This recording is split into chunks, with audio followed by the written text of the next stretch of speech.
네, 할렐루야. 네, 특별 새벽 기도회 중임에도 불구하고 또 은혜의 자리를 사모하여 이 자리에 나오신 우리 성도님들을 환영하고 하나님의 이름으로 축복합니다. 먼저 말씀드리면 설교가 짧은 날도 있듯이 긴 날도 있습니다. 그리고 또 2주 전에 제가 감히 이 자리에서 성도님들께 결혼에 대해서 이야기를 했었는데요. 오늘은 더더욱 감히 해보지도 않은 자녀 양육에 대해서 말씀을 전해보려 합니다. 자녀 양육에 대한 세상의 지식을 전하는 것이 아니라 하나님의 말씀을 전하는 것이기 때문에 담대히 또 말씀을 은혜를 증거하도록 하겠습니다. 그래도 감사한 것은 2주 전에는 혹시나 이제 조심스러웠던 게 아내와 저의 그런 문제로 오해하실까봐 조심스러웠었는데 아직 저희 샬롬이는 뱃속에 있기 때문에 저희 집 이야기는 아닙니다. 네, 제가 잘 모르긴 몰라도 청소년부 사역을 수년째 겪어오면서 옆에서 지켜보니까 자녀 교육하기 참 어려운 시대다라는 것에 대해서 좀 생각을 하게 되었습니다. 최근 10년 모든 지침들은 자녀 교육의 성패가 부모에게 달렸다라고 이야기를 하고 있습니다. 사실 오늘 함께 나눌 성경적 자녀 교육도 크게 다르지는 않습니다. 성경적으로 자녀를 교육할 때에도 그 성패는 전적으로 부모에게 달려 있다라는 것, 이것을 기억하면서 오늘 말씀을 함께 들으셨으면 좋겠습니다. 그러나 함께 생각해 보아야 할 부분도 분명히 있습니다. 어떤 것이냐면 급변하는 이 시대나 또 학교에서의 교육 이런 것들을 좀 고려해 볼 때 우리 아이들이 가정에서의 교육만으로 그리스도인으로 잘 성장할 수 있을까, 이런 궁금증을 기억하면서 또 이런 물음을 던져보면서 그렇기 때문에 우리 모두가 이런 문제점들을 인식하고 나부터 점차 개선해 나가면서 이 시대의 큰 숙제를 함께 해결해 나가는 시간이 되기를 소망합니다. 그래서 나로부터 다음 세대들을 바로 세우며 나아가기 위해서 오늘 함께 자녀 교육에 대해서 말씀을 나눌 건데요. 사실 오늘 말씀 제목이 조금은 잘못됐습니다. 제가 잘못 전달한 것도 자막이 잘못 나온 것도 아니고요. 성경적 자녀 교육이 아니라 그냥 자녀 교육에 대한 말씀입니다. 어떤 이야기인지는 이제 말씀을 들으면서 함께 또 이해해 가시면 될 것 같고요. 반드시 기억하셔야 하는 것은 자녀 교육은 이를테면 성경적 자녀 교육과 세상적 자녀 교육으로 구분되는 것이 아니다라는 것입니다. 우리에게 있어서 자녀 교육은 무조건 성경적이어야 하고 복음적이어야 한다라는 것이죠. 성도님들의 가정이 더욱 복음으로 바로 세워지기를 소망합니다. 또한 성도님들이 가스펠 브릿지가 되어서 그 가정 가운데 또 지역 가운데 하나님의 나라를 굳건히 세워가시기를 간절히 소망합니다. 오늘 본문에서도 같은 맥락으로 우리에게 교훈을 전해주고 있습니다. 본문 말씀 다시 한번 함께 읽어보도록 하겠습니다. 함께 읽습니다. 마땅히 행할 길을 아이에게 가르치라. 그리하면 늙어도 그것을 떠나지 아니하리라. 아멘. 본문에서 말하는 길은요, 문자적인 우리가 걸어가는 길을 의미하는 것이 아니라 사람이라면 마땅히 따라야 할 삶의 태도나 삶의 방식에 대해서 이야기를 하고 있는 것입니다. 그리고 말씀에서 본문에서 이야기하는 아이라는 말은 태어난 지 얼마 안 된 아이를 이야기하는 것이죠. 그렇다면 이 말씀은 무슨 이야기냐면요, 마땅히 여호와를 경외하는 태도를 아이가 어릴 때부터 가르쳐서 하나님을 경외하는 것이 아이의 삶의 최고의 순위가 되도록 그렇게 자녀를 교육하여서 늙어서도 그 길을 따라 하나님의 자녀로 살아가도록 하여라 라는 이야기가 오늘 본문의 말씀인 것이죠. 이것에 대한 방법론이야 아주 많을 수 있습니다. 근데 그런 것들은 세상의 전문가들 혹은 다양한 책이나 지식들을 통해서 알아가시면 될 것 같고요. 오늘은 우리가 어떤 마음과 어떤 태도로 자녀 교육에 임해야 하는지 조금 더 본질적인 것에 대해서 말씀을 나눠보도록 하고자 합니다. 오늘 말씀은 작가이자 설교자인 폴 데이비드 트립 목사님의 완벽한 부모는 없다라는 책을 참고해서 인용하고 말씀을 준비했습니다. 이 책에서 소개하는 두 가지 자녀 양육에 대한 양육의 길이 있는데요, 앞서 말씀드린 것처럼 방법론이 아니라 그냥 끝에 무슨 법이라는 말이 붙었을 뿐입니다. 두 가지 양육의 길을 우리에게 제시하고 있습니다. 자녀 교육에 성공했다라고 생각하시는 분 손 들어보라고 하면 아마 많은 분들은 손을 들지 못할 것입니다. 거의 손을 들 수 있는 분은 없을 거라고 생각이 됩니다. 대부분의 부모님들이 자녀를 키우다가 혼란에 빠지는 가장 큰 이유는요, 자녀를 소유물로 생각하기 때문입니다. 그래서 이렇게 생각하는 것이죠. 이 아이는 내 자녀야. 그러니까 내 방식대로 키우는 게 당연해 라고 대부분의 부모님들이 생각을 하십니다. 그런데 이런 생각들은 자녀를 위한 장기적인 목표, 큰 목표보다 궁극적인 목표를 바라보는 것이 아니라 당장 눈앞에 있는 근시안적인 방법들만, 그런 문제들만 처리하기 때문에 조금 더 멀리 있는 것들, 조금 더 큰 목표로 나아가야 하는, 이를테면 하나님 나라를 바라볼 수 없게 된다라는 것이죠. 이것을 이 책에서 말하는 첫 번째 양육의 길인 주인 양육법이라고 합니다. 내가 주인이 되는 것이죠. 부모가 자녀의 주인이기 때문에 주인 양육법의 밑바닥에는 욕심과 보상 심리가 깔려 있습니다. 100번 양보해서 우리가 자녀에게 부모의 욕심을 투영한다고 해도 그것을 통해서 보상받으려 하면 안 되는 것인데, 주인 양육법을 따라가는 많은 사람들은 자녀에게 욕심과 보상 심리를 가지고 살아가는 것이죠. 그리고 이 책에 따르면 이것을 망각하고 살아가는, 자녀에게 무엇인가를 강요하고 요청하고 보상까지 받으려 하는 사람들에게 이렇게까지 이야기하고 있습니다. 가장 먼저 본인이 그리스도인임을 의심해 봐야 한다.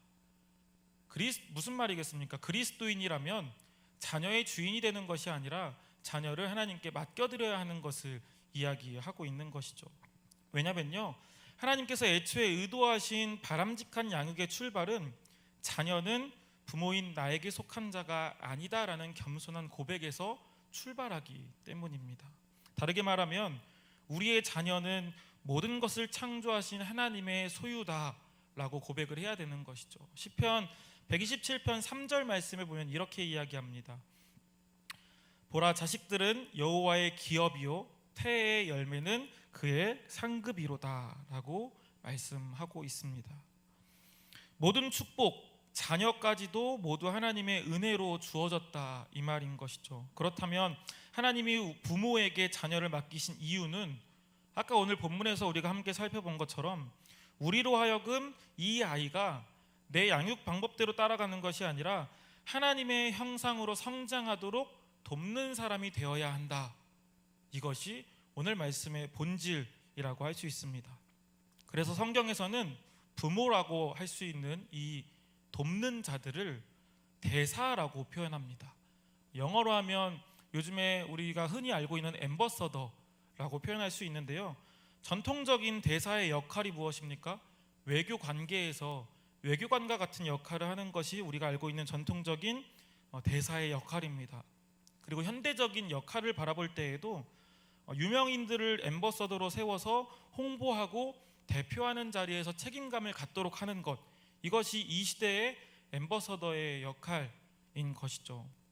그렇다면 우리가 하나님의 대사, 부모가 하나님의 대사, 하나님의 앰버서더라는 말인데, 기업이나 브랜드의 색채를 떠나서 대사는 어떤 사람이냐면 자신을 대사로 임명한 그 이가 원하는 방식으로 그의 메시지를 정확하게 전달해야 하는 사람이 하나님의 대사라는 것이죠.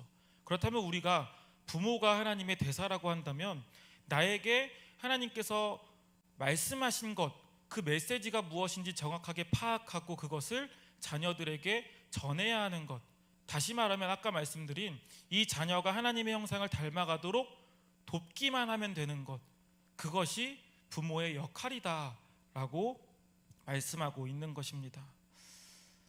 이것이 우리가 부모로서 부름받은 사명이다라는 것이죠. 부모 자신의 욕심을 투영하는 것이 아니라 오히려 자신의 이익이나 욕심이나 문화의 영향까지도 배제시키고 우리가 자녀를 이끌어가야 하는 것이 우리의 사명이다라는 것이죠. 이것이 이 책에서 소개하는 두 번째 양육의 길인 대사 양육법이라고 할 수 있습니다.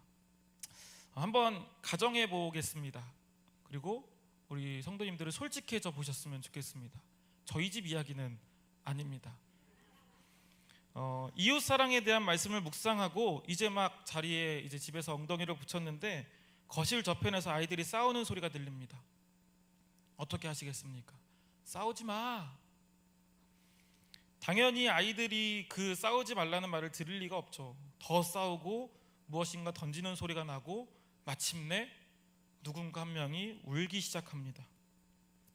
그러면 저는 아직 경험해보지 못했지만 머리가 쭈뼛쭈뼛 서는 느낌이 들 거고, 방금 읽은 묵상한 이웃사랑이고 뭐고 감정 조절하지 못하고 아이들에게 달려가겠죠. 그리고 홧김에 아이들에게 고함을 지르며 불같이 화를 낼 것입니다. 그리고 이제 아이들을 겨우 떨어뜨려 놓고 진정시키고 엉덩이를 붙이지만 이내 이웃사랑에 대한 말씀이 떠오르고 아이들에게 미안한 마음이 들기 시작할 것입니다. 이것은 이미 내가 주인이 된 삶을 살아가는 사람의 모습이다라고 할 수 있는 것이죠.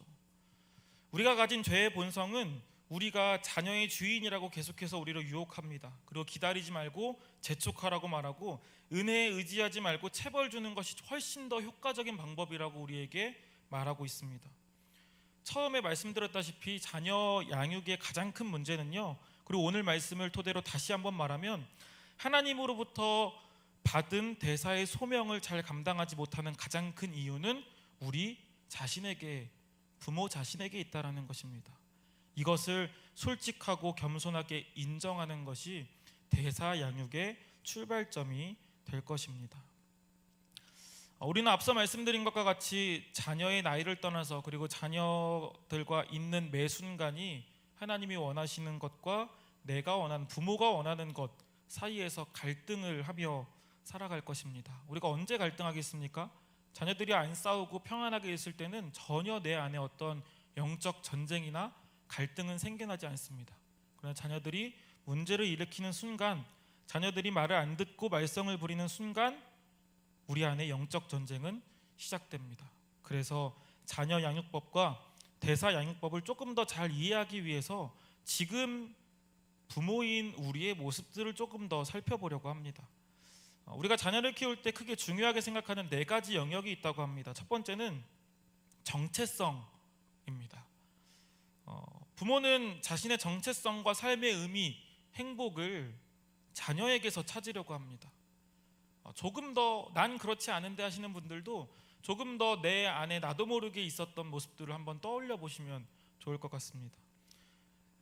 자녀에게서 나의 삶의 의미를 찾으려 하고 행복을 찾으려고 하다 보면 반대로 자녀 입장에서는 부모님의 자존감을 지켜야 한다는 생각의 부담감이 계속 점점 커질 수밖에 없는 것이죠.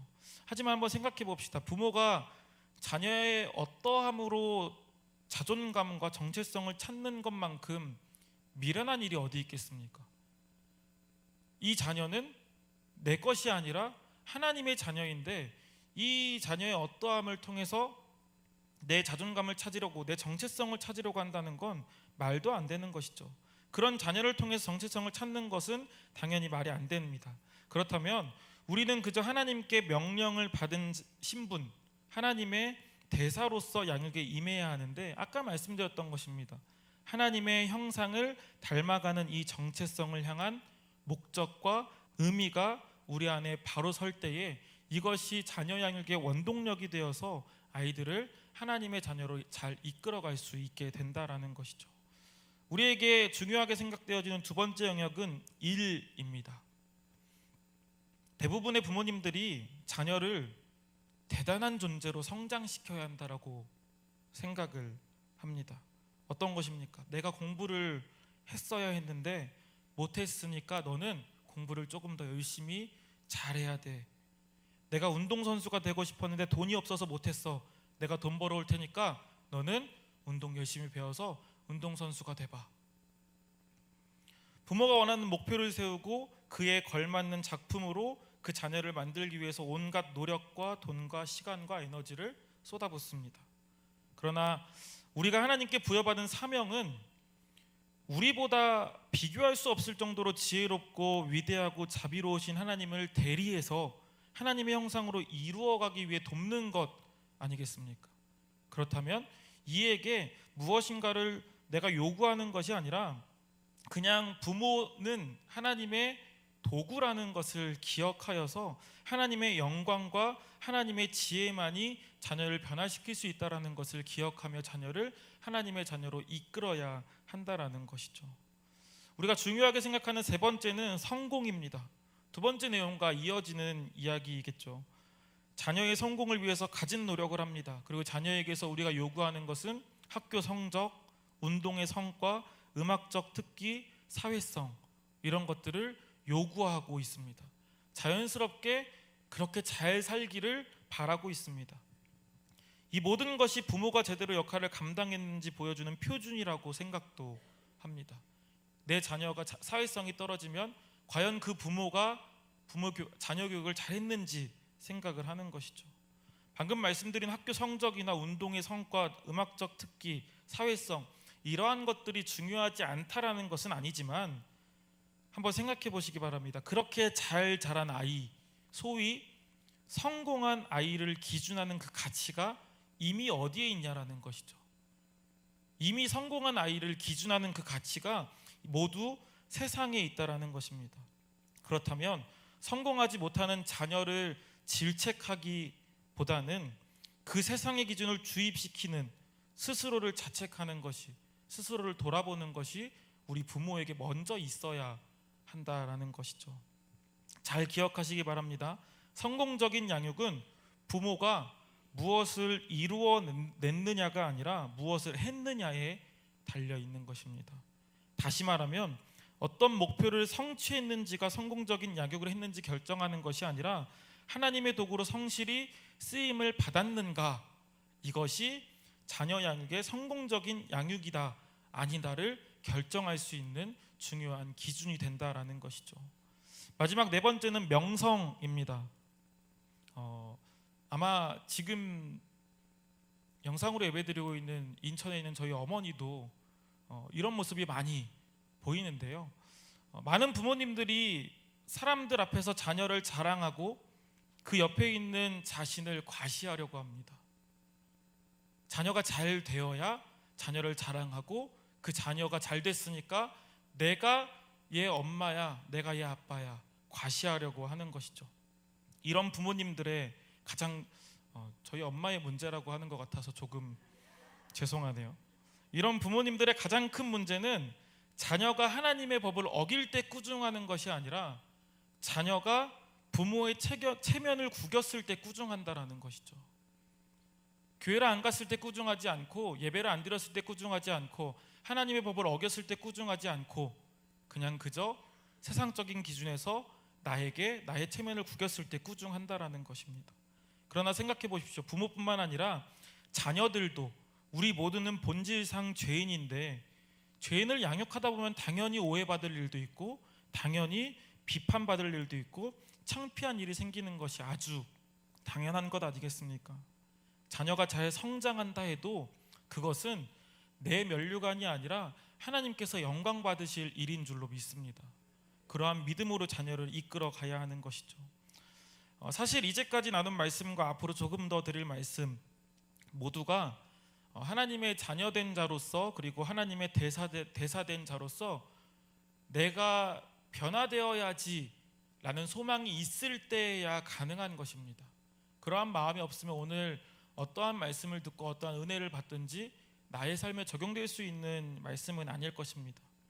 먼저 하나님 앞에 철저하게 자신을 낮추고 스스로의 하나님의 대사된 모습을 겸손히 인정해야 하는 것이고, 그렇게 자녀를 하나님께서 주신 귀한 축복이자 하나님의 것임을 인정할 때 앞서 말씀드린 모든 것들이 우리 삶에 가능하게 될 것입니다.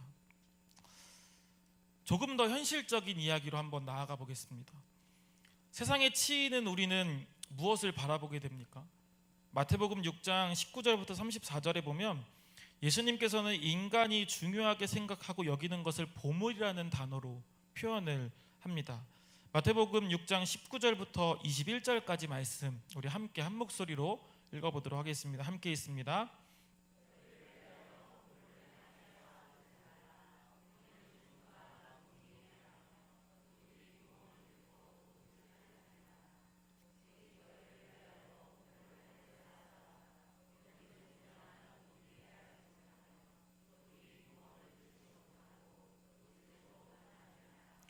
내 보물 있는 그곳에는 내 마음도 있느니라.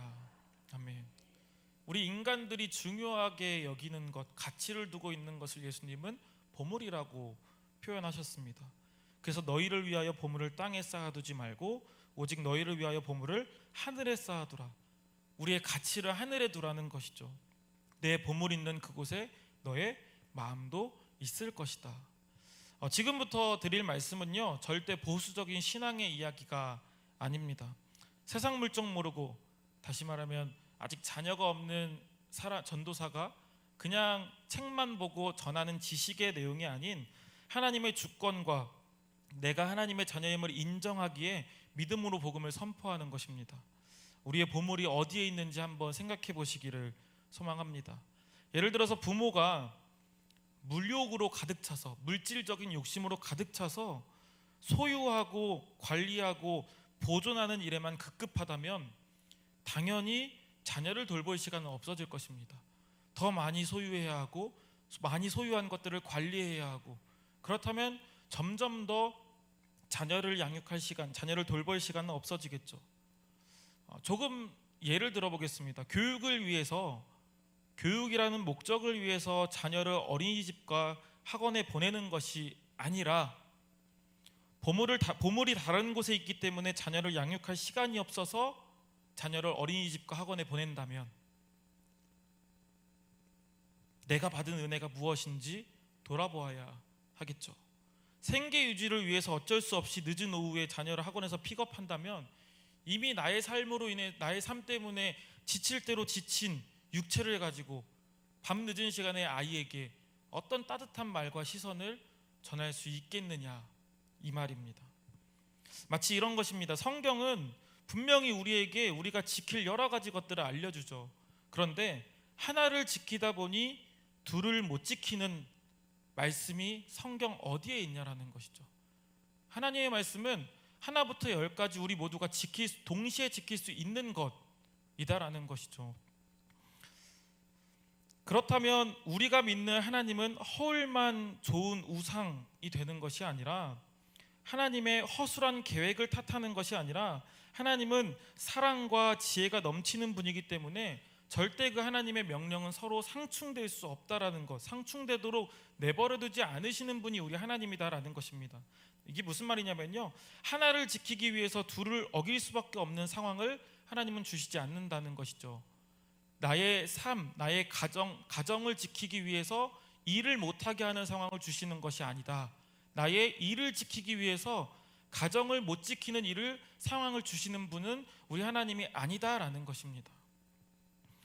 목회를 하고 있고 앞으로도 목회를 할 저의 경우에도 동일합니다. 목회라는 성도님들 입장에서 목회라는 이제 일을 하느라 자녀 양육이나 가정을 소홀하게 여긴다면 그것은 하나님의 명령을 지키는 것이 아닐 것입니다.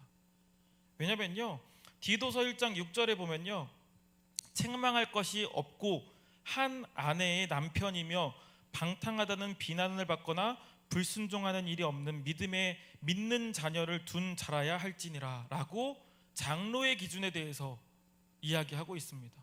가정도 잘 지키고 자녀도 잘 양육하며 잘 살아가는 것, 서로 상충되는 것이 아니라 모든 것을 함께 지킬 수 있는 것, 이것이 그리스도인의 아름다운 바람직한 삶이라고 이야기하고 있는 것이죠.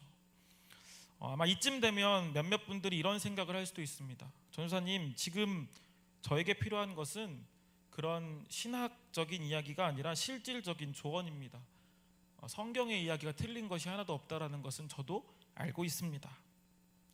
이런 생각을 하신다면요, 우리 마음속에 어떠한 문제가 있는 것이냐면요, 과거의 은혜는 우리가 이미 경험했죠.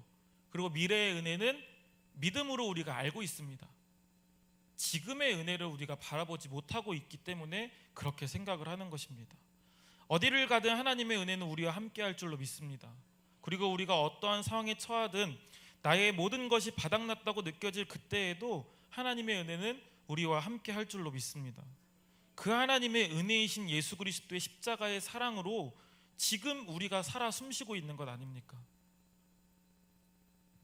주변을 둘러보며 모든 것들에 감사하고 그 모든 것들에 대해서 자녀들에게 이야기할 때 그 하나님의 구속의 관점으로 자녀들과 이야기하고 대화하고 나누며 살아간다면 그 자녀는 자연스럽게 하나님의 자녀로 성장할 것이고 그 부모는 자연스럽게 부모로서 하나님의 대사의 역할을 성공적으로 감당하는 부모가 될 수 있다라는 것입니다. 이것이 지금의 은혜입니다. 이것이 실질적인 조언인 것이죠. 세상과 동떨어진 이야기가 아닌 것입니다. 조금 길지만 우리 신명기 6장 4절부터 9절까지 말씀 함께 마지막으로 읽어보도록 하겠습니다. 함께 읽겠습니다. 이스라엘아 들으라. 우리 하나님 여호와는 오직 유일한 여호와이시니 너는 마음을 다하고 뜻을 다하고 힘을 다하여 내 하나님 여호와를 사랑하라. 오늘 내가 내게 명하는 이 말씀을 너는 마음에 새기고 내 자녀에게 부지런히 가르치며 집에 앉았을 때에든지 길을 갈 때에든지 누워 있을 때에든지 일어날 때에든지 이 말씀을 강론할 것이며 너는 또 그것을 내 손목에 매어 기호를 삼으며 내 미간에 붙여 표로 삼고 또 내 집 문설주와 바깥문에 기록할지니라. 아멘. 이것이 하나님의 말씀이고 우리가 하나님의 대사로서 감당해야 할 사명인 줄로 믿습니다. 자녀를 위한 도구로서 마땅히 해야 할 일이 이것이고 우리가 이미 받은 은혜가 이것이며 자녀들에게 전해야 할 은혜가 이 말씀인 줄로 믿습니다. 말씀을 정리해 보겠습니다. 이 모든 것이 성경적인 자녀 양육이 아니다라는 것입니다. 무슨 말이냐면요, 성경적인 자녀 양육 나는 못하겠어 라고 말할 수가 없습니다. 자녀 양육에는 이 양육 방법밖에 없는 줄로 믿습니다. 하나님 나라의 원리를 가르치는 것이 자녀 양육이고 하나님의 은혜, 하나님을 알도록 순종하도록 가르치는 것이 자녀 양육이다라는 것입니다. 자녀 양육을 위해서, 이러한 자녀 양육을 위해서라면 세상의 기준들도 포기할 수 있어야 하는 것, 그것이 오늘 하나님의 말씀이 우리에게 전해주는 자녀 양육의 올바른 바람직한 방법이다라는 것이죠. 과거에 인천에서 사역할 때 한 부모님이 청소년부 전도사이긴 저에게 와서 이렇게 말씀하신 적이 있습니다. 전도사님, 우리 누구 때려서라도 말 좀 듣게 해주세요. 굉장히 속상하고 답답한 이야기였습니다. 그때는 막연하게 매일 보는 부모도 못하는 걸 일주일에 1시간 보는 내가 어떻게 그 일을 감당할 수 있을까 라면서 물론 여러 가지 방법들을 생각하긴 했었습니다. 자녀에게 하나님이 누구이신지를 가르치는 데 있어서 교회가 그리고 전도사가 어느 정도 도움이 될 수는 있을 것입니다. 그러나 그 전도사가, 교회가 부모가 될 수는 없는 것이죠. 마찬가지로 학교에서 교육을 할 수는 있지만 학교가 부모의 역할을 감당할 수는, 대신할 수는 없는 것입니다.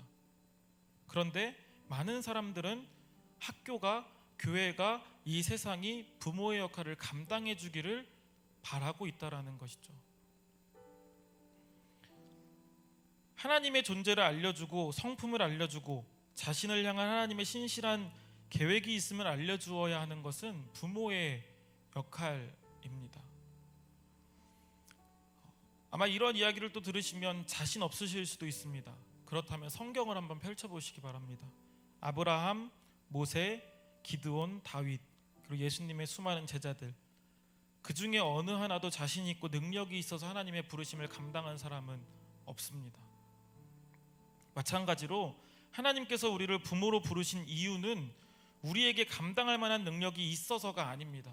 안 되니까 하나님을 의지하고 은혜로 기억하면서 자녀가 하나님의 형상을 닮아가도록 하나님을 의지하여 이끌어 가야 하는 것, 그것이 나를 향한 하나님의 부르심이다라는 것이죠.